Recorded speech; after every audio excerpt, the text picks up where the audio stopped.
Salut les boys, tout devrait être bien set up. Juste pour être sûr, utilisez le chat at everyone puis dites-nous un what's up pour nous dire que ça fonctionne bien, s'il vous plaît. Salut Good, good, good. Jacob, Good, my guy. Miles, Léo. Ouais, cool. So, normalement, il y aurait peut-être une autre Good personne, je GS. pense. Parlant de GS.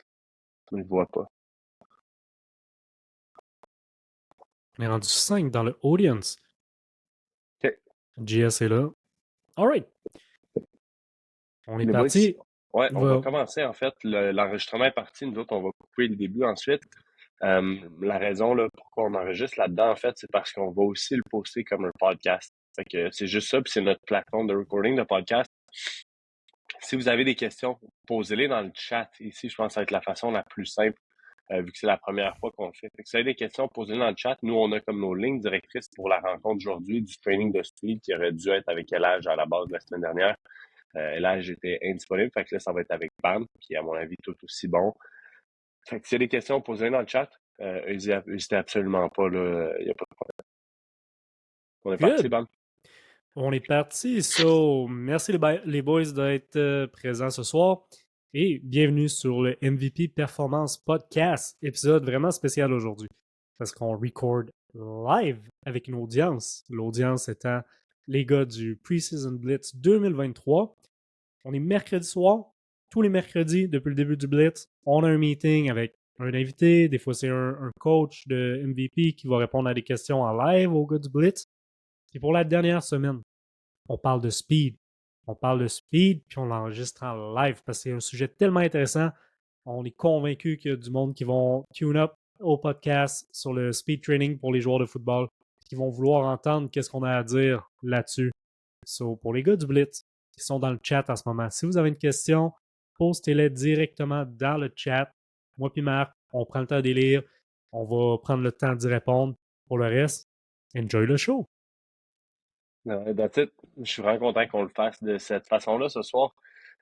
Parce qu'on le sait tous, le football est de plus en plus vite. Right? La game accélère, le speed kills, puis les gars sont de plus en plus vite. C'est malade, honnêtement. Écoutez, à regarder le foot, à regarder les numbers au combine à chaque année, puis ça devient de plus en plus sexy de parler de speed. Avant, on parlait de gros bench, on parlait de big guys, on parlait de heavyweight, puis là, on parle de speed, puis je pense que c'est vraiment important. Puis on a fait partie de cette génération-là, toi puis moi, de traverser, right, de comme les Mhm. big guys vers le speed. On était comme dans la transition, on a bien ou moins bien fait les Les choses, mais linebackers qui étaient gros, man. Les Ray Lewis, que c'était nos idoles, man. exactement. Exact. Puis maintenant, tu regardes les gars, c'est Fred Warner, puis ces gars-là qui sont juste trop vite, c'est insane, tu sais. Fait que, that's it. En gros, je veux qu'on parle de ça parce que je pense que ça a un méga impact. Je pense que c'est une des choses qui a le plus gros impact vraiment sur ton qualité de jeu, sur ta qualité de jeu parce que c'est huge l'impact que ça a.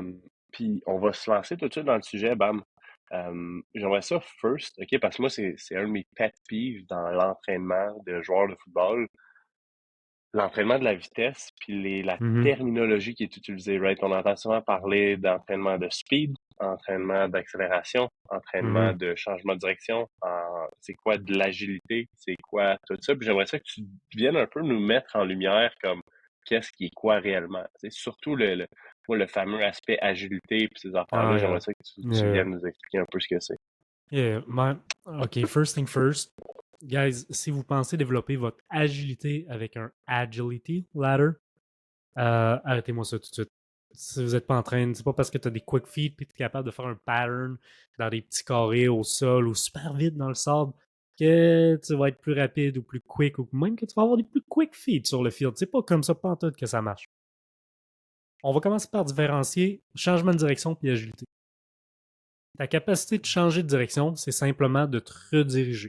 Okay? Donc, de décélérer, prendre une nouvelle direction et réaccélérer, faire cette transition-là le plus vite possible. Par exemple, un receveur qui court un route, c'est un changement de direction. L'histoire avec un changement de direction, la grosse différence avec l'agilité, c'est que ça peut être une action pré-planifiée. Ça peut être un changement de direction qui n'est pas pré-planifié, qui est en réaction, mais un route de receveur, à moins que ce soit un option route ou un route que tu vas ajuster suite à la couverture d'un DB, ben, tu sais, elle va être où ta cote. Tu sais que ta cote, même, tu vas la faire après tant de nombre de pas. Tu sais que tu vas la faire à 10 verges. Tu sais que tu vas la faire à 3 steps. Puis le fait de faire cette cote-là super vite, c'est que tu fais ton changement de direction vite. Puis man, c'est une bonne chose. C'est une bonne chose. C'est une bonne chose. Mais c'est incomplet si on parle de changement de direction dans la qualité de l'agilité.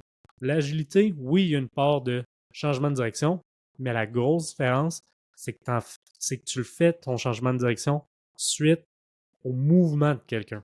Par exemple, je suis un backer, je suis sur le field, je vois un puller. La vitesse à laquelle je me redirige, suite à avoir pris le cue qu'un un puller. Ça, c'est de l'agilité. Je suis un joueur défensif, OK? Je suis un open field tackle. La vitesse à laquelle je me redirige pour faire un tackle sur quelqu'un qui essaie de me feinter, ça, c'est de l'agilité, OK? La grosse différence, c'est la perception de quelque chose qui se passe sur le field, souvent d'un autre joueur, et ta réaction en contrepartie. Fait que ça arrive, man, qu'il y a des joueurs qui sont pas si vite, qui n'ont pas tant de changement de direction, mais même, on dirait qu'ils sont tout le temps à la bonne place. Tout le temps à Ouais, la bonne ouais. place, surtout au bon moment, man. Je me rappelle, quand je jouais à Garneau, on avait un safety, Keith Andrew, qui a coaché à Garneau, man. Great guy, je l'adore, il a été DC à Garneau. C'était notre safety, puis, man, il a fini l'année avec tellement de pics à ma première année à Garneau. Puis Flash News, man, c'était pas le gars le plus athlétique. Puis tu lui demandes, puis il va te le dire, man, que c'était pas le gars le plus vite. Mais il réagissait tout le temps en fonction même de son read sur le quarterback, il était tout le temps à la bonne place parce qu'il savait comment réagir, il prenait son cue visuel, puis mentalement, il réagissait correctement. Ça, c'est la Mhm. grosse différence entre le changement de direction et l'agilité. Et man, si tu veux améliorer ton agilité, il faut que tu le fasses dans un contexte où tu vas réagir à quelqu'un. OK? Ton changement de direction, tu réagis à personne. C'est un pattern planifié d'avance dans ta tête. À la limite, tout le monde peut pratiquer un pattern comme un T-test ou un 5-10-5 ou un L-test. Puis devenir vite sur ce pattern-là, ça ne veut pas dire qu'il va être vite sur le field. Et man, je suis un bon exemple de ça, man. J'avais un très bon 5-10-5. Je cloquais proche du 4-0-0.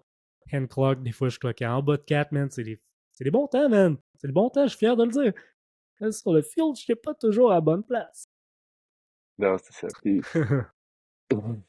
tu sais, il y a des autres questions dans le chat Jess, nous dit l'agilité égale changement de direction plus réaction. Techniquement, Oui, oui. mais à l'envers. C'est perception, réaction, changement de direction. Puis c'est vraiment dans cet ordre-là. Là. Puis est-ce que C'est. tu sais pas, je suis même pas sûr de la réponse. Est-ce que ça se traîne tout individuellement? Fait que est-ce que tu pourrais entraîner juste ta perception? Est-ce que tu peux entraîner juste ta réaction? Puis tu peux entraîner juste ton changement de direction, les faire individuels? Mhm, Est-ce qu'il y mhm, a un avantage à faire des entraînements de changement de direction? mhm, Je me souviens, à Laval, on en faisait beaucoup. Tu sais, le vendredi, c'était les circuits mhm, autour des comptes, puis on en voit partout. Je pense qu'à peu près toutes les équipes en font ou presque des entraînements de changement de direction. Est-ce que ça a sa place où l'effort puis le temps mhm, devrait être mis vraiment dans quelque chose qui est plus réactif, situation de one-on-one, de two-on-one, ou peu mhm. importe où est-ce qu'il y a une réaction? Tu sais, il y a des fois où nous, on avait une réaction à un chiffre, des réactions à des Ouais. couleurs, des réactions à des paquets d'affaires, comme comment on se situe dans son entraînement pour être le plus efficace possible réellement avec son temps? Hey man, c'est tellement une bonne question. Puis il y a une pertinence à ce dont tu viens de parler, là, de réagir à un chiffre, à une couleur, etc. Mais à la base, ce qu'il faut absolument comprendre, c'est que ce qui va influencer le plus ta vitesse de réaction, c'est ton anticipation. OK? Euh, Puis ça a été démontré avec des tâches simples. OK? Quelqu'un qui.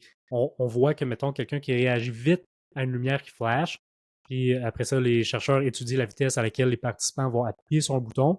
Et ceux qui sont le plus rapides sont ceux qui anticipent le plus. Exemple, Mathieu Betts qui vole un snap. Oh, fucking bon exemple. Puis ça ressemble beaucoup à la littérature en plus. C'est fou parce que qu'est-ce que je m'en allais dire là? C'est les gars qui réagissaient le plus vite. J'ai les gars, les participants qui réagissaient le plus vite, qui appuyaient sur le bouton quand la lumière flashait, c'est aussi eux qui faisaient le plus d'erreurs. C'est aussi eux qui appuyaient le plus souvent sur le bouton avant que la lumière a flash. Donc ça Hein, nous dit, OK, ça c'est quelqu'un qui anticipe. OK, il est déjà prêt à appuyer sur le bouton. Ben, Matthew Betts, man, fucking bon exemple. Il était vraiment, vraiment bon, man, sur le fake hill line, le fake de 50-50, quand il se faisait lire sur un zone read. Ouais, Puis, c'est malade. man, il vendait le Q que le quarterback voulait voir pour qu'il keep la balle, puis il était déjà prêt maintenant à se rediriger sur le quarterback. Mais qu'est-ce qu'on voyait pas sur le tape que nous on voyait parce qu'on jouait avec, c'est que des fois, il réagissait sur un quarterback, mais qui ne poulait pas la balle. Fait que, comme définitivement que tout le long de sa carrière, man, ça a payé. Là. Il a fait pas mal plus de big plays que de plays que Bust par rapport à ça. Mais Ça c'est le paye même. encore, man. Oh, man, ça paye encore. C'est fou, man. Les clips de bets qui sortent de ce temps-ci, man. C'est Ouais. malade, man. On dirait qu'il Le- joue comme à Vieux, man. Comme à Laval, man. Comme à Notre-Dame. Mais il est rendu dans la CFL, man, avec les meilleurs, man. Ouais, son clip de son sac de cette semaine, il a fait un sac cette semaine, il est rendu, je pense, à 9 en 6 games. Man, c'est mon joueur préféré de la ligue, là, en ce moment. C'est le seul gars que je suis. Je suis pas la Ouais, STFL, mais je suis les stats à bête. J'espère ouais, juste man. qu'il va battre les records, right? Puis, Yeah. ceux qui l'ont pas vu, Google it, allez voir son sac cette semaine sur le dernier jeu de la game. C'est incroyable, c'est complètement stupide. Mhm. Il il met un fucking tackle offensif CFL sur les fesses, bat un autre gars, sac le quarterback, c'est incroyable. Un papa, là, un grown man, là. Ouais, Il met le exact. papa sur les foufounes, là. Comment si toi, je m'en vais stack ton quarterback. Ouais. Puis comme, Ben, on revient ouais. à, on On revient revient à à ce notre, que à c'est. notre anticipation. Une autre affaire que Betts faisait bien, man, son take-off, fou take-off. Mais des fois, il pognait peut-être un peu plus d'offside que la moyenne. OK? Ouais. Mais je veux dire, c'est un. Mettons, on ouvre, on va fermer la parenthèse là. C'est peut-être un risque qu'il était prêt à prendre parce qu'il savait que ça allait payer pas mal plus au bout de la ligne, man. Sur le nombre So, de pressure et tout. première chose à savoir, agilité, c'est ta réaction. Ta réaction qui va te dire avant même ta vitesse de changement de direction si tu vas être rapide, puis ton anticipation va jouer vraiment fort sur ton temps de réaction. Ce Est-ce qui peut que, jouer en sorte sur c'est une meilleure anticipation, ton film study, man. Joueur c'est ça, hein? défensif, reconnaître les patterns rapidement, voir les clés offensives. OK, je vois une clé, le tackle offensif, OK, il y a un stance différent. Je pense que c'est un pass set. Man, j'anticipe pass, puis next thing you know, c'est que tu vas être vraiment plus vite, man, à dropper si t'es un backer. D-line, même principe, man. Tu vois un guard, man, qui peek inside. On le voit souvent. Peut-être qu'il va trap ou peut-être qu'il va pull. Fait que tu es prêt à Mhm. ajuster ta réaction en conséquence. Ça, c'est de l'anticipation, puis ça va te faire réagir pas mal plus vite sur le field. Fait que la première chose que tu peux faire pour améliorer ton agilité, man, c'est même pas sur le terrain. C'est C'est ça. juste ton film study, man. Ton C'est film ça. study, puis comprendre la game, c'est ton football IQ. Et- Puis Ton on the football field, IQ. après On ça, the on the field. field, comment t'entraînes l'agilité? On va rentrer dans le speed après, là, mais je Mhm, pense que c'est important. Comment t'entraînes l'agilité dans une équipe ou mhm, un petit groupe de gars, puis est-ce que ça se fait tout seul? Tu sais, mettons, moi, mhm, j'allais au field, je me souviens, là, j'habitais loin de VC, là, fait que des fois, j'allais mhm, m'entraîner tout seul au field. Est-ce que je pouvais entraîner l'agilité à ce moment-là ou pas? mhm. Je pars des méthodes les plus efficaces selon moi, puis on descend. La chose qui va améliorer le plus ton agilité, c'est un drill qui va te faire réagir à quelqu'un. Et ça peut être un paquet de drills rendu là. Ok, je te donne un exemple. Tantôt, on avait un workout justement avec les Moilous. Puis le thème, c'était les changements de direction puis l'agilité. Sur un de nos drills d'agilité, ok, les gars, essayez de vous imaginer ça. On appelait ça un zombie drill. Donc, il y avait un gars qui faisait sa rep à 100%. Puis il y avait deux autres gars dans le drill qui, eux, devaient essayer de tag le joueur qui était actif pendant qu'il courait et qui voulait faire un 60 verges le plus vite possible. OK? Fait que ce que ça l'amenait à faire, c'est que les zombies, eux, ils étaient obligés de se déplacer à l'horizontale. OK? Donc, ça donnait de l'espace aux joueurs qui étaient un peu plus actifs. Puis lui, il devait créer des cotes, puis il devait se créer de l'espace, puis il devait prendre des cotes pour essayer de déjouer un opposant. Fait que ça, lui, il réagit en fonction du mouvement des zombies. Mais ça entraîne l'agilité, même dans une de ses formes les plus pures, parce que tu réagis à quelqu'un. Là, un autre exemple de drill, OK? Ça pourrait être un type de drill ou une catégorie de drill qu'on appelle les shadow drills. Donc, par Mettons, exemple, sur level 2, mettons. c'est pas nécessairement des niveaux différents, c'est des types de drills différents parce que OK. tu peux réagir en opposant de différentes façons. Soit tu peux miroir un opposant, soit tu peux vouloir éviter quelqu'un, soit tu peux vouloir le tag. Tu sais, Moi, dans mon système, je le sépare en plusieurs buckets que je veux entraîner dans ma semaine d'entraînement ou dans mon été d'entraînement, par exemple. Mais Mhm. là, on ne rentrera pas là-dedans parce que là, on peut rentrer deep dans la planification. Il y a Mais ce que je veux plusieurs dire, c'est types de on réactions. reste dans ta catégorie la plus efficace en ce moment. Yes, en ce OK, moment, cool. du moment que tu réagis à quelqu'un, un être humain qui te donne un cue, c'est ça qui va être le plus efficace. Parce que quand tu es sur le field, c'est à un être humain que tu vas réagir. Il faut que tu apprennes à lire le body language. Il faut que tu apprennes à influencer le mouvement de quelqu'un avec toi, ton body language. Fait que donner des variations de vitesse, des high feet, etc., etc. Mhm. OK. So, juste pour donner un deuxième exemple, okay, peut-être un peu plus facile à comprendre là, pour ceux qui font juste nous écouter, shadow drill. Ce serait un drill où est-ce que ton mouvement complet de ton drill est déterminé par le mouvement de quelqu'un en avant de toi. Puis tu veux faire un peu comme lui. Ou un miroir. Tu voudrais faire exactement comme lui ou suivre ou garder la même distance avec lui. Fait que, par exemple, on aurait un corridor, puis le gars pourrait se déplacer latéral, il pourrait reculer, avancer, puis l'objectif, c'est de le suivre le plus tight possible dans le corridor jusqu'à temps que tu arrives à l'autre. Puis ça, tu le fais à high speed aussi. Hyper important que ça soit fait à haute vitesse.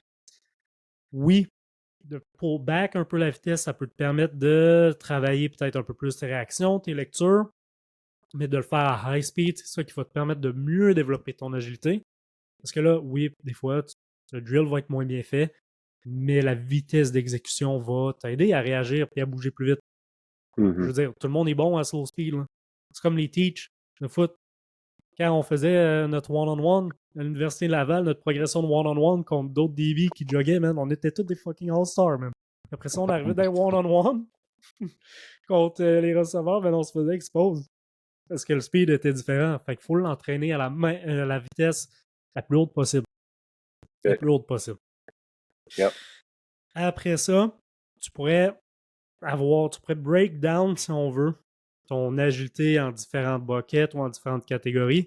Tu pourrais entraîner ton changement de direction. Puis oui, il y a un intérêt parce que, overall, si tu deviens meilleur à comprendre comment utiliser tes appuis dans le sol, à comment utiliser tes jambes, tes bras, ton corps pour t'aider à te rediriger rapidement, quand tu vas le faire en réaction à quelqu'un, éventuellement, tu veux transférer cette capacité-là à changer de direction dans un contexte de réaction.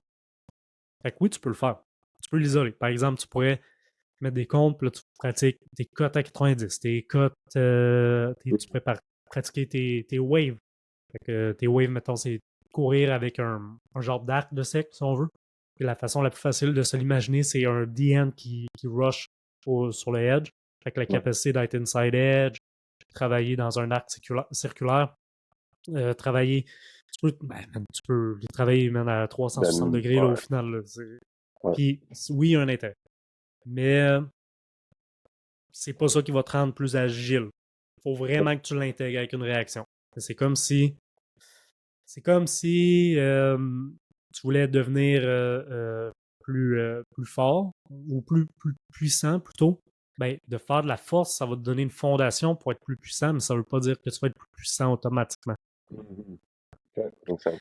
Puis aussi d'entraîner son cerveau et sa perception de recevoir des cues auditifs ou visuels ou autres, ça peut être intéressant dans l'optique que ben, c'est vraiment pas taxant dans ton training. Ça peut venir stimuler ton système nerveux puis primer tes athlètes à être plus réactifs par la suite.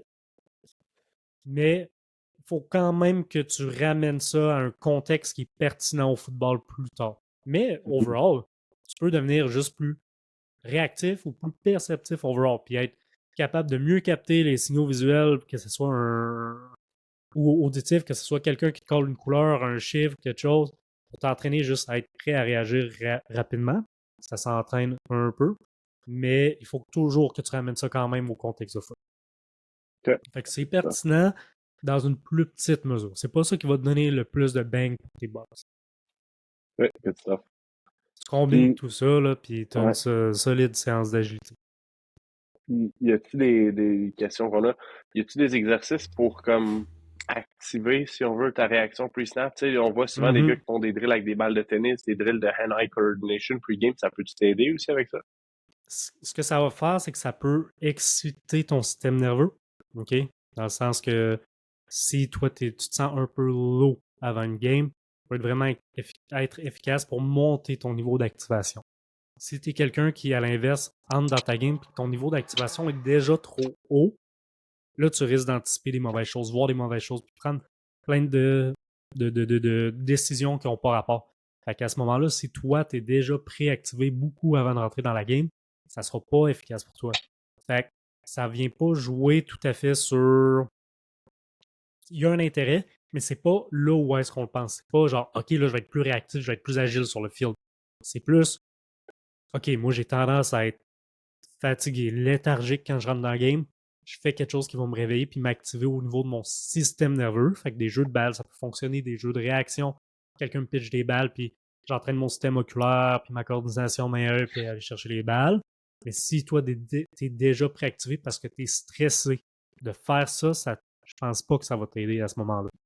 OK, pour, Fait que, on vient parler d'un autre facteur qui est peut-être plus préparation mentale.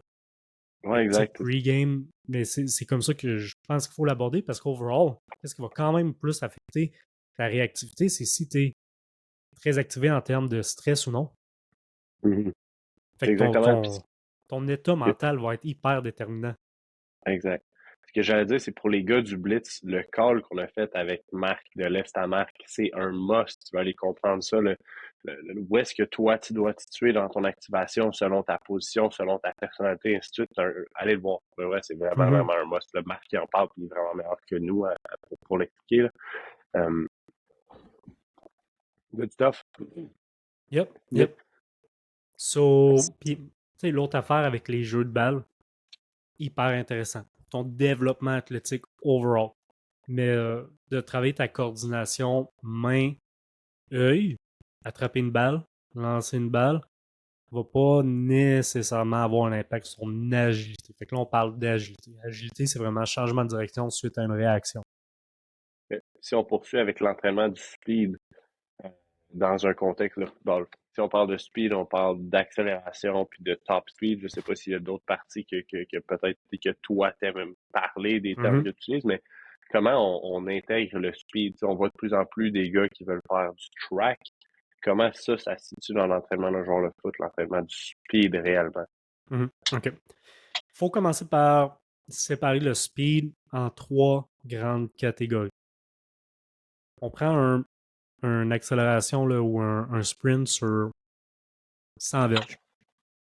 Les premières verges vont vraiment être la vitesse de tes premières verges va être vraiment déterminée par ta capacité à accélérer. OK? Quand on parle de vitesse, c'est toujours ta capacité de te rendre au point A, au point B le plus vite possible. C'est tout. C'est aussi simple que ça. Quand on parle d'accélération, c'est du point A au point B, mais sous une courte distance. Quand on va parler de top speed, c'est lorsque tu prends plus de vélocité, donc tu n'augmentes plus la vitesse à laquelle tu te déplaces, mais on veut savoir c'est quoi la vitesse maximale que tu peux atteindre. Souvent, mettons, si on parle d'un 40-yard dash, la plupart des gars là, à qui on parle aujourd'hui et qui sont dans le chat vont atteindre leur max speed à quelque part dans leur 40-yard dash. Puis si tu voudrais continuer ton 40-yard, maintenir ta vitesse max, on parlerait de speed endurance, donc de ta capacité à maintenir ta vitesse max le plus longtemps possible. Parce que si on regarde un sprint sur 100 verges, toi, moi, on fait un sprint sur 100 verges, on va accélérer, fait qu'on va prendre la vélocité, on va hit le pic de notre vitesse, OK, donc le top de notre parabole. Là, on voudrait le maintenir le plus longtemps possible. Donc ça serait notre speed endurance, mais à un moment donné, il va redescendre un petit peu. Fait que la capacité de maintenir ta vitesse max le plus longtemps possible ou la vitesse la plus haute possible en fin de sprint, ce serait ton speed endurance. OK? Euh, Les joueurs de foot, on connaît tous très bien l'accélération. OK? Partir de zéro de speed puis d'aller de se rendre de 0 à 100 le plus vite possible. Donc, de prendre la vitesse le plus vite possible. De fermer une courte distance le plus vite possible. OK? La plupart des gars ont déjà fait des trainings d'accel. La plupart des clubs de foot entraînent l'accélération. Ça se fait majoritairement sous des sprints de courte distance. Y a-tu avantage à faire des échelles ou des jeux de pied ou des haies ou des affaires comme ça avant de faire une accélération? est-ce que ça va aider à l'agilité, à l'accélération ou à quoi que ce soit, ou de créer une fatigue? Y a-tu intérêt à le faire? Parce que c'est quelque chose qu'on voit souvent, là, Mhm. des steps au-dessus des bagues, au-dessus des haies, au-dessus des échelles. Comme, y a-tu intérêt à Faire ça pour un, développer un- l'accélération? faire un jeu de pied avant d'accélérer, mettons. Ouais. Je pense que les jeux de pied avant un axel sont faits pour reproduire une condition de game. Dans le sens Hmm. que quand tu es en game, tu vas pas accélérer d'un three-point start. Ouais, ouais, À ouais, moins ouais. d'être un D-line, là. Mettons, la Ouais. plupart des gars vont pas accélérer d'un stance parfait de 40-yard dash, là. OK. Ou même pas d'un 2 points d'appui, là. C'est plutôt rare. C'est plus, je pense que c'est pour le préparateur physique qui va prescrire un mouvement comme ça. Je pense que c'est pour entraîner ta capacité à transitionner d'une posture random vers une posture d'accélération qui est bonne. OK, makes sense. Ce qui est fair enough, c'est quelque chose que je planifie dans mes trainings. Peut-être juste pas à tous mes trainings puis à toutes les accélérations. Parce que Mhm. si tu veux augmenter ton accélération, il va te falloir des accélérations de belle qualité, de haute intensité, puis il va te falloir des opportunités aussi d'essayer de changer ta technique de course. Mais si tu le fais tout le temps avec un jeu de pied avant, à haute intensité, ou avec des repoints complets, là, tu perds de la qualité sur tes reps. Tu perds aussi l'opportunité de changer ta technique d'accel. Donc, tu perds un petit peu une opportunité de devenir plus vite sur ton accélération. Tu as besoin un peu de toutes ces opportunités-là. Puis je pense que la capacité de transitionner d'une posture random, fait que mettons, je suis en train de bouger sur le field, je suis en shuffle, puis là, boum, je me redirige, puis là, j'accélère pour aller tackle le running back. Si je suis en défensive, hein, je prends tout le temps des exemples défensifs parce que je joue en defense. So, ça, tu peux l'entraîner, mais je pense que ça vient plus tard dans ton training. Puis c'est pas une OK. fondation, c'est pas une base qui va t'aider à être plus vite. OK? Il faut que tu OK. priorises quand même une qualité d'exécution de mouvement si tu veux améliorer ton accélération. OK. Sinon, l'autre chose avec les échelles, les ladders, ben, on l'a dit, pour l'agilité, ça ne change rien. Pour ton changement de direction non plus, ça ne change rien parce que quand tu regardes un ladder, ce que tu veux voir, c'est ton centre de masse. Il bouge comment?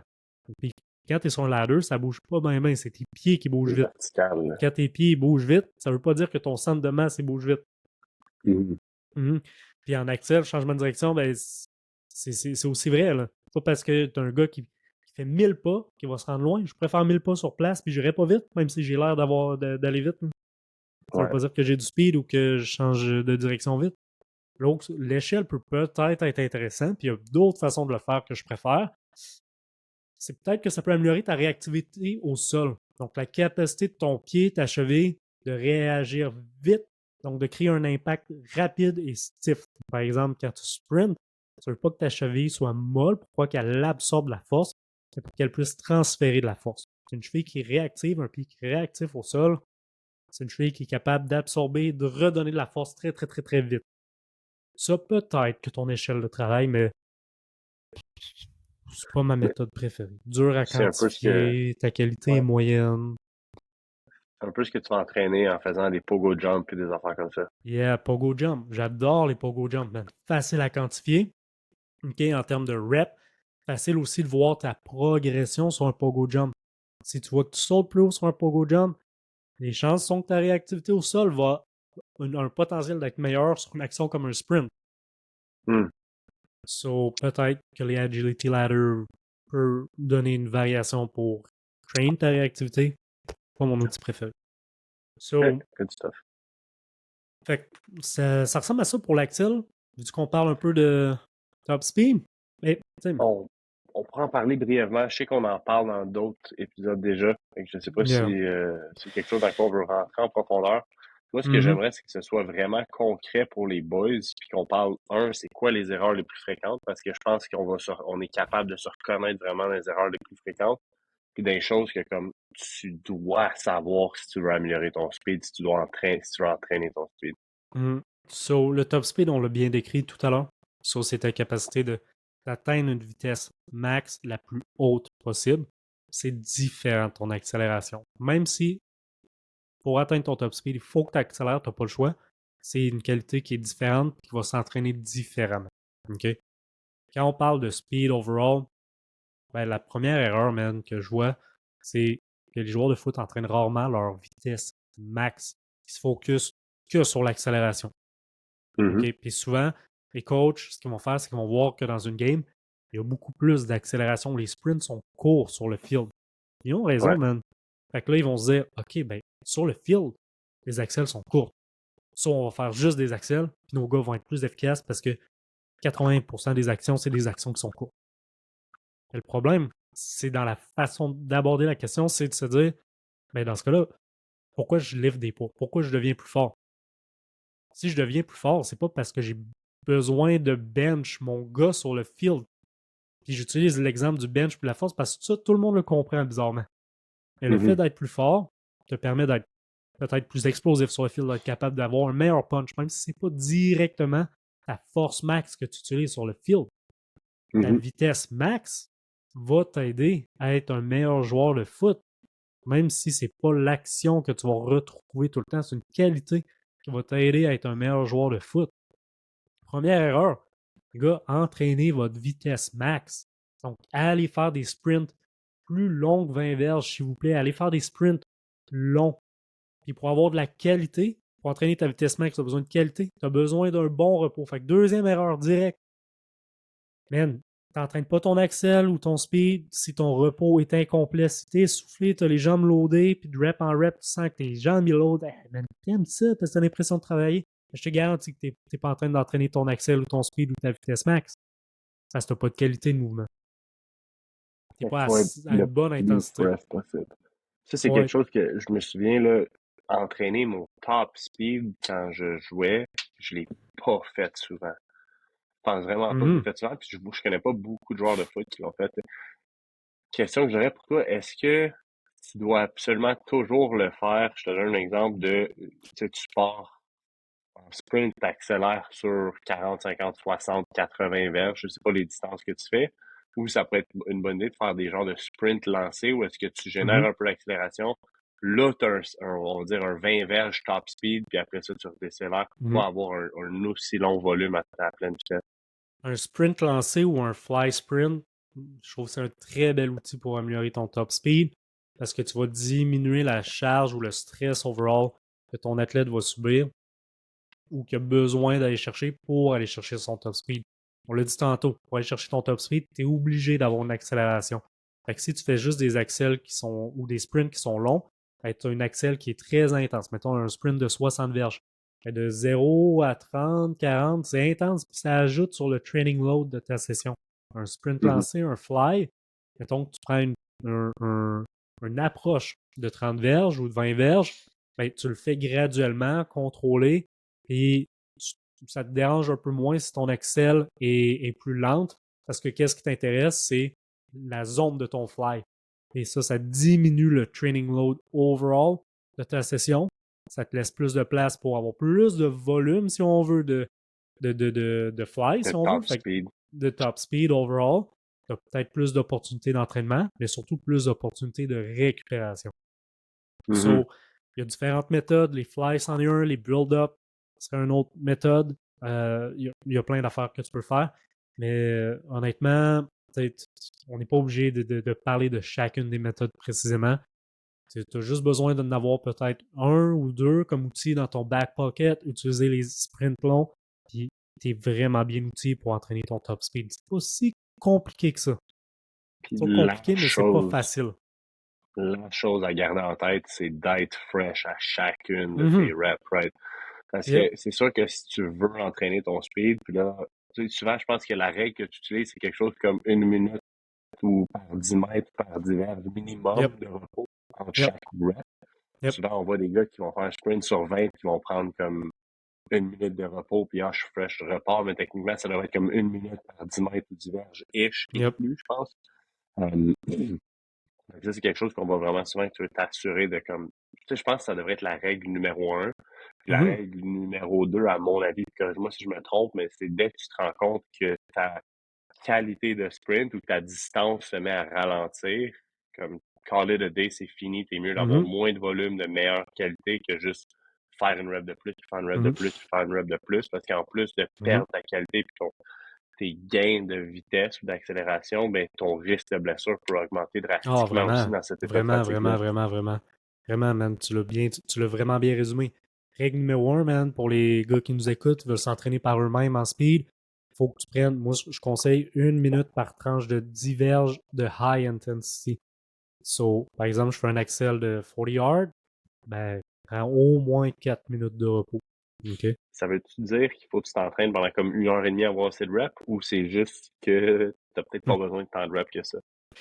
C'est un autre vraiment bon point.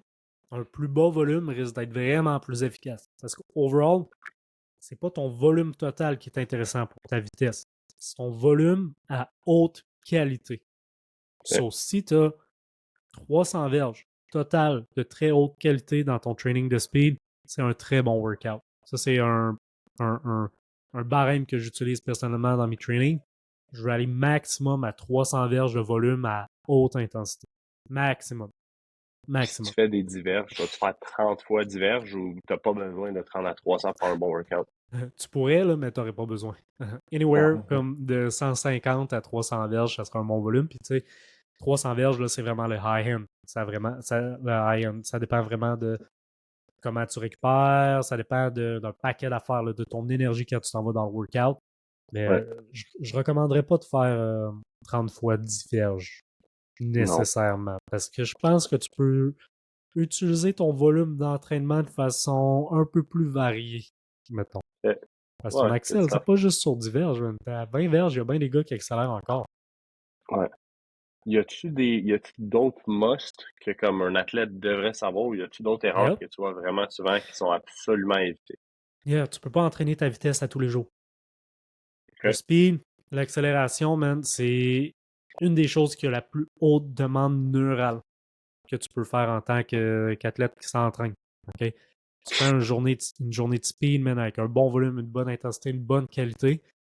Tu as besoin de temps pour que ton corps récupère, mais que ton système nerveux récupère aussi. OK? Ok. So, tu pourrais avoir 1, 2 ou 3 sessions, selon moi, maximum 3 sessions de haute intensité de sprint. Peut-être que tu peux courir plus, peut-être que tu peux avoir des sessions de plus basse intensité pour compléter ta semaine. Mais 3 sessions que tu vas chercher une très haute intensité de sprint puis de course, max. Ce serait mon maximum. Ok. Puis la façon dont tu la placerais dans ta semaine si c'était 100% en ton contrôle. Parce qu'il y a des gars que c'est hors de leur contrôle, c'est la Mhm, planification de l'équipe. Il y a des gars qui ont plus de latitude sur la planification de leur semaine, même s'ils suivent les trainings. Dans ma tête à moi, il faut que ce soit fait dans un état le plus fresh possible. Fait yep, après un rest day, fort probablement. Fait que si tu restes mhm, le dimanche, le lundi serait probablement la meilleure journée pour faire ça. La chose à éviter serait probablement le lendemain d'un leg day, mhm, à mon avis. Puis s'il y a des gars qui font des two-a-days, probablement que t'es mieux de faire ton sprint work le matin puis mhm. ton strength work plus tard pour pas l'opposer. Yeah, yeah. So, t'sais, il y a un paquet de possibilités, là. Ça va dépendre des objectifs, de l'âge d'entraînement de chacun. Ça va dépendre aussi du type d'athlète à quel tu as affaire. Parce que si j'ai affaire à un skill guy, quelqu'un qui est très élastique, qui mise beaucoup sur la vitesse, puis qui n'a pas besoin d'une grosse stimulation au niveau de l'entraînement en gym, ça va être différent que pour un lineman. T'sais. Mhm. Mais mettons qu'on parle d'un skill guy. Moi, j'aime beaucoup, beaucoup, beaucoup, beaucoup le split de 3 courses, 3 muscu par semaine. Ok. À ce moment-là, il faut que tu aies une variation de high intensity puis de low intensity dans ta semaine. Dans le sens que ton entraînement qui va avoir la plus haute intensité, la plus haute charge, va être ton training de sprint ou d'accès à la vitesse max. Ton training qui va avoir la plus basse charge va être ton training en gym ou que tu vas faire du high rep, low load. Donc, Fait que des l'intensité est beaucoup plus basse. intensités basses. Fait que tu vas lifter des poids vraiment plus légers, mais tu vas faire plus de reps. Fait que peut-être plus quelque chose en Ouais. hypertrophie ou il y a d'autres façons de le faire, là. Juste so we're clear, là, pour tout le monde qui écoute, une intensité plus basse ne veut pas dire que tu forces moins ou que tu Mhm. pousses moins ou que c'est plus facile. Une intensité basse veut dire que tu es plus loin de ta charge max de ce qui serait ton 1RM. Right? Mhm. Mhm. OK. Exactement. Exactement. Donc, c'est plus par rapport à. Quand on parle d'intensité en termes de training, là, puis je l'oublie peut-être des fois parce que c'est un terme que j'utilise vraiment longtemps dans ce que je fais, là, mais c'est par rapport à quel pourcentage de ton max est-ce que tu fais un mouvement. Ça aussi, je fais un sprint, puis je suis à 95% de mon max. c'est high C'est intensity. intense.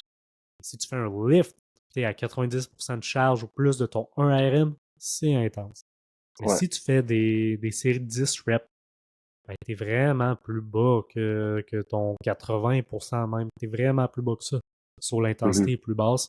Puis peut-être que ça va venir taxer ton système musculaire, mais ton système musculaire récupère beaucoup plus vite que ton système nerveux. Ouais. Ton système nerveux va être beaucoup taxé par des mouvements de haute intensité. Puis, Ça prend plus de temps à ouais. récupérer. C'est aussi pourquoi, dans l'épisode du recovery qui vient de sortir, on parle de l'importance de miser un recovery sur ton système nerveux plus que sur ton système musculaire, parce que sans ton aide, sans rien d'autre, ben, ton système nerveux va être plus slow à récupérer que ton système musculaire. Mhm. Comme matter of fact, ça va avoir un plus gros impact sur tes performances. Yep. So, on revient pour le joueur de foot. 3 sessions sur le field plutôt, puis 3 sessions dans le gym. C'est un de mes Ouais, splits préférés pour le skill player. Ces 3 sessions-là, ça serait une session de max speed, donc où est-ce que tu aurais des accels, mais aussi des sprints de plus longue distance. Un training de changement de direction, qui est un training peut-être un peu plus de basse intensité, ok, quand selon tu dis moi. changement de direction, c'est-tu agilité ou changement de direction autour des cônes ou ça Yeah. dépend? Majoritairement agilité, ok? Puis il va y avoir des exercices, puis des drills, puis des mouvements de changement de direction, probablement en préparation à mon core de mon workout, plus en agilité. Ouais, Et la troisième session serait peut-être plus axée sur l'accélération. Tu sais, 3 courses, 3 gyms, puis tu sais, encore une fois, ça dépend de ton contexte, ça dépend de l'équipe, ça dépend de tellement de choses, mais ça serait un de mes frames préférés à fait utiliser que avec un skill player. techniquement, t'entraînerais le top speed une fois par semaine, ça serait assez. Yeah, top speed une fois par semaine, c'est amplement suffisant. Amplement suffisant. Mhm. OK. Puis, à la limite, Axel une fois par semaine, ça fonctionnerait bien. L'avantage du top speed, c'est que tu vas faire des accels dans ton training de Ouais, top speed. So, tu vas entraîner ton accélération par défaut plus une que ton deuxième top point speed. directement. Yep. OK. Puis là, on parlait pour un skill player, pour un big skill ou pour un big lineman. Yep. Est-ce que tu aurais des splits différents du 3-3 que tu viens de parler? Yeah. So, pour moi, premièrement, pour moi, un skill player, ça rentre tout le monde sauf au line D-line. Puis même certains D-line pourraient rentrer dans un skill I player like it. parce que, man, la game a tellement changé. Tu as besoin de vitesse. Tu es un backer, man, tu joues au football 3 essais, t'es mieux de courir vite, man. Parce que tes fenêtres de passe, man, faut que tu les fermes vite, man. Faut que tu Mike couvres les Baker running backs qui qui courent vite. quand, Les quand bons tu vieux faut pluggers. Les c'est bons vieux c'est pluggers ça. de gap, man, ça n'existe plus, là. C'est fini, right? C'est comme, Yeah. tu mets un Mike Backer là, sur un terrain de football canadien où quand faut que tu fermes la fenêtre de 3 ou même de 2 strong side, là, comme get on your horses, puis it's all about speed, là. Mhm. Je veux dire, si t'es un peu slow, oublie ça, il n'y a aucune chance que tu fasses le jeu, là. Aucune chance que tu fasses Yeah. le jeu.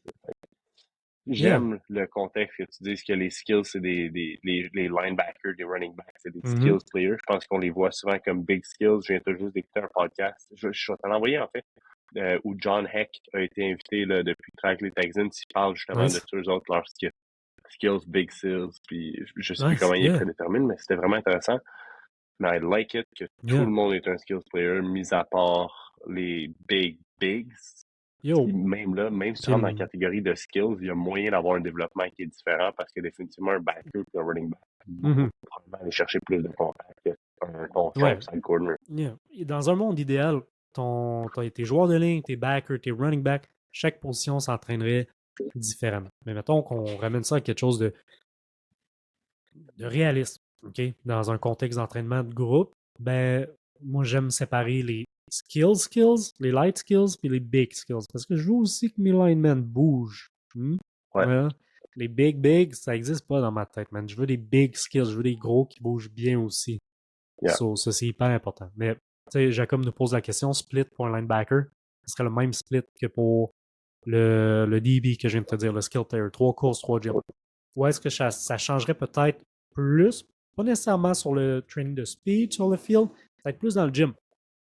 Parce que probablement que ton backer, un gars un peu plus fort, un peu plus gros, un peu plus musculaire, va mieux répondre à des méthodes d'entraînement différentes dans le gym qui va prioriser un peu plus de charge, un peu plus de load, que ton gars qui est grand et skinny qui est peut-être plus élastique.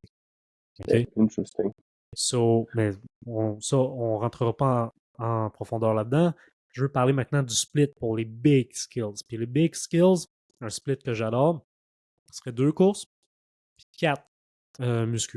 Puis là, on aurait, là, en ayant 4 muscu, c'est qu'on peut, on peut split le upper et le lower body.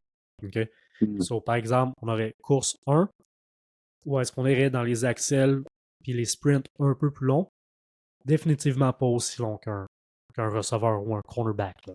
Je ne ferais pas courir des 100 verges all-out un D-tackle ou un garde. Là. Le risk-reward vaut pas la peine. Là. Non, mais je pense que ça vaut la peine par contre d'aller chercher des sprints, peut-être jusqu'à 40 verges même. Ben oui, les DT vont Honnêtement. faire de la poursuite à un moment donné, puis on a Mm-hmm. tous déjà vu un clip d'un DT en poursuite Yeah. qui allume un receveur Oh oui. ou un lineman qui est parti puis qui court avec le receveur Yeah. sur un hitch, sur un screen puis qui s'en va bloquer quelqu'un. Right? Yeah. Ils ont besoin quand même de couvrir des distances à quelques reprises, puis ça peut être des key moments dans le game de foot. Mais c'est ça l'histoire avec le top speed, man. C'est que c'est vrai qu'on utilise moins souvent le top speed dans une game de foot, mais quand on l'utilise, man, ça compte en Chris. Ben oui, il y a un running back qui break une course. T'en break peut-être rien qu'une dans le game, mais si tu te fais catch-up, maybe you don't score, puis maybe vous scorez pas du tout de la drive. Tu sais, c'est des situations Exact. comme ça. Un receveur qui court un deep route downfield, qui est capable de burn un cornerback, peut-être qu'il va pas faire 20 catchs comme ça dans le game, mais les catchs qu'il va faire, man, c'est des gros chunks of field, man. Ça te change une game, man. Ces jeux-là sont importants. Puis même pour ton lineman, peut-être que lui, il courra même pas 60 verges jamais dans sa carrière de foot, parce qu'une fois que la course va breaker plus que 20 verges, il va jogger. Ben, le fait de courir des 40 yards va amener des adaptations au niveau de son élasticité, son accélération, qui vont être vraiment intéressantes pour son développement. Interesting. So, on revient au split pour le lineman.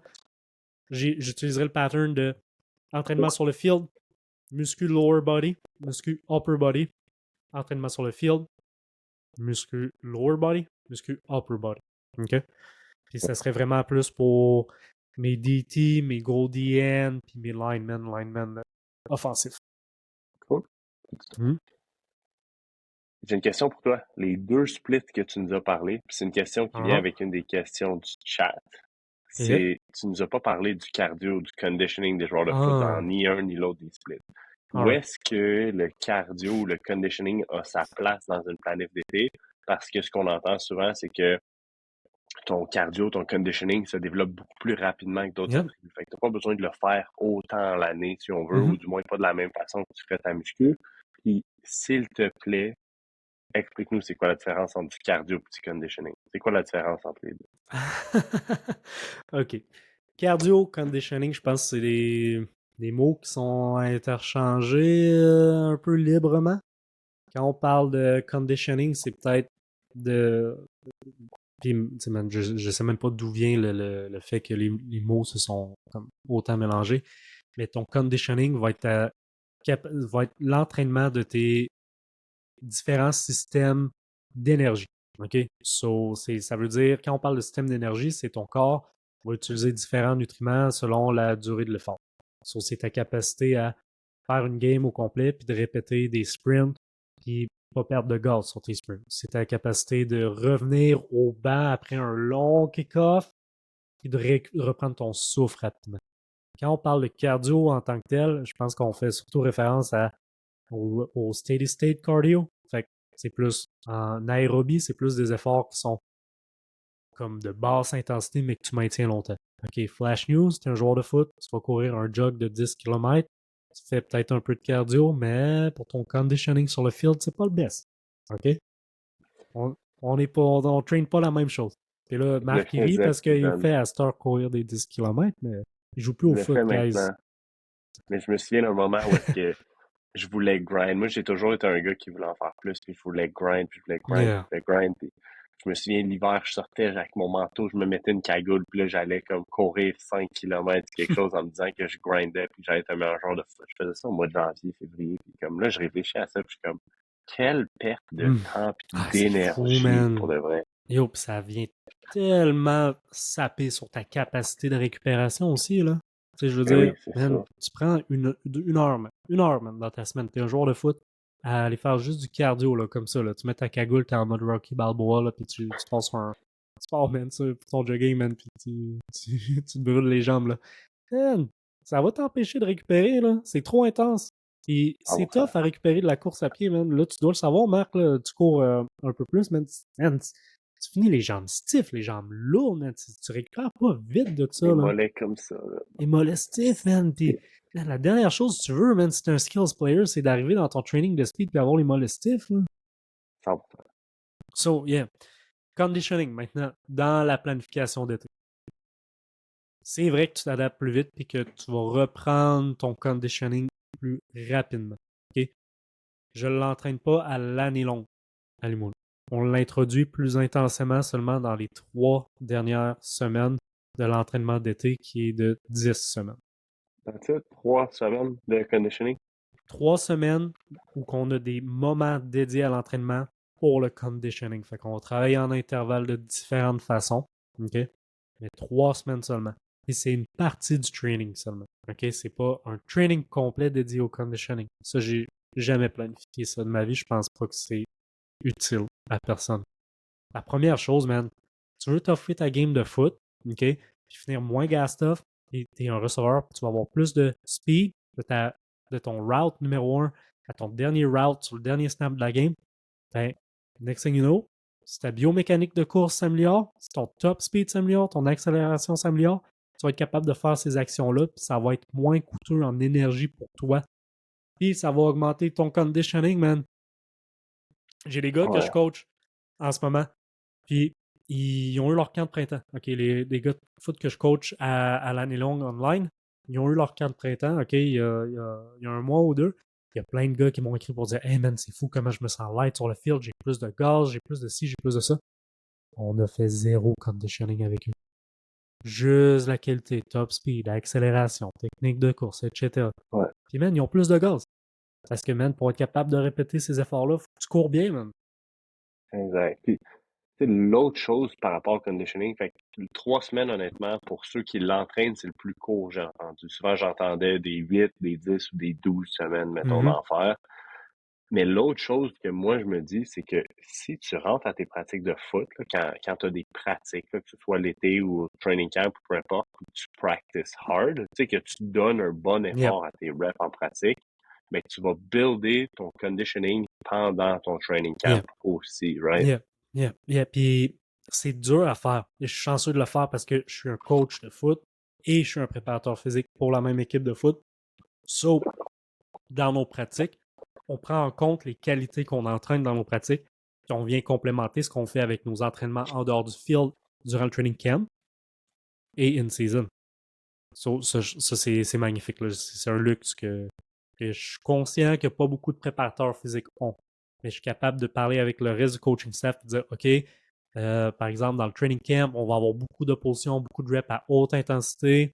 OK, on va entraîner d'autres choses dans la salle de poids pour maintenir un peu plus la masse musculaire de nos gars. Fait qu'on travaille plus en rep, plus en hypertrophie. Ça va être moins intense, ça va les aider à récupérer d'une certaine façon. Et on s'ajuste comme ça entre coach. OK? Puis absolument. Puis dans ta pratique, si tu as une haute intensité, tu enchaînes tes reps, tu donnes un bon effort, ça va venir toucher ton conditioning. Moi, je parle de 3 semaines où est-ce qu'on est comme, OK, on le planifie, on le progresse, on fait ça parce que là, on va jouer directement sur le conditioning, plutôt qu'indirectement. OK? Mm. Ouais.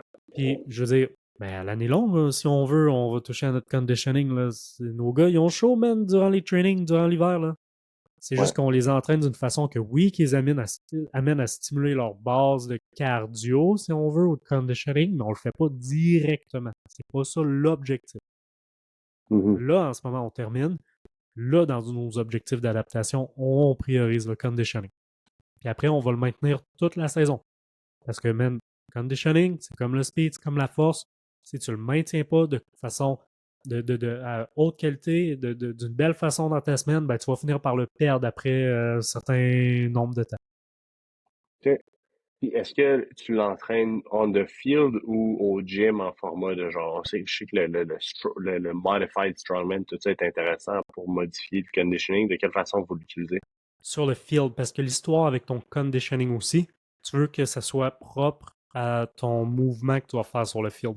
So, si tu le fais en déplacement, en course, le transfert va être pas mal plus intéressant que si tu fais, par exemple, du rameur pour ton conditioning. Je veux dire, Mhm. il y a des bonnes choses avec le rameur, il y a des bonnes choses avec le vélo puis le modified strongman, mais c'est pas les mêmes masses musculaires qui sont stimulées, c'est pas le même type de mouvement. Tu bâtis pas ton économie de mouvement aussi, qui est quelque chose Ouais. d'hyper important dans ton conditioning, si tu n'entraînes pas les mêmes mouvements. Fait que ceux qui entraînent juste leur conditioning pour le foot sans courir, il manque quelque chose. C'est pas une simulation qui va être complète. OK, good stuff.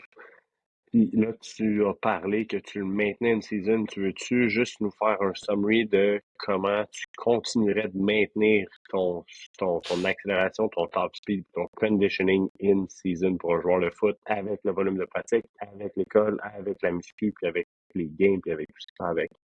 Grosse question, man. Puis encore une fois, ça dépend de ton contexte. So, si tu as le luxe d'être dans une organisation qui réduisent le temps des pratiques ou que les pratiques sont moins intenses, puis qu'il y a moins d'opposition parce que les coachs veulent sauver votre tête ou votre corps pour que vous fassiez la saison en santé, puis je pense que c'est wise.